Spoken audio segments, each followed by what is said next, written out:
Frank Schätzing, Tod und Teufel.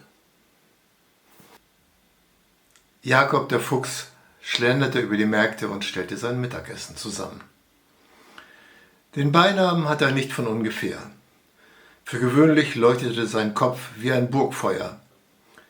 Klein und schlank von Statur wäre er niemandem weiter aufgefallen, wenn nicht dieser unbändige Schopf rote Haare nach allen Himmelsrichtungen gegriffen hätte.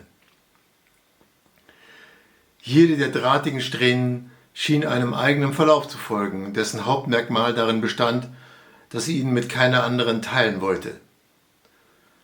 Das Ganze als Haartracht zu bezeichnen, war mehr als abwegig.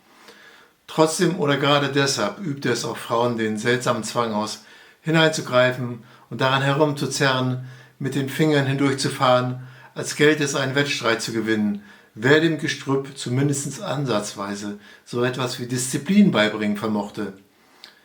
Bis jetzt hatte noch keine gewonnen, wofür Jakob seinem Schöpfer laut dankte und ein ums andere Mal für reichlich Unordnung auf der Kopfhaut sorgte. Das Interesse war entsprechend unvermindert groß.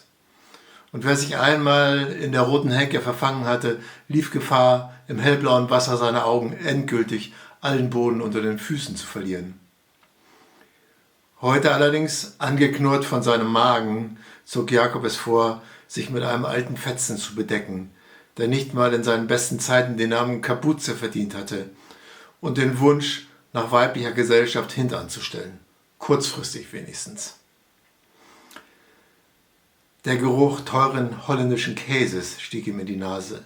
Schnell drängte er sich zwischen den geschäftigen Ständen hindurch und versuchte, ihn zu ignorieren.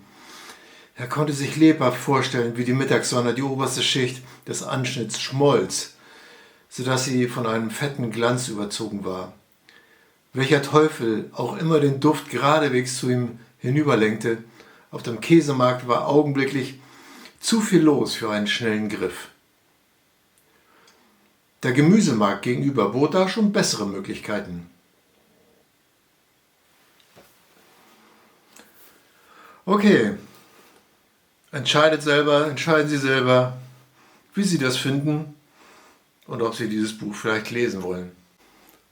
Frank Schätzing, Tod und Teufel.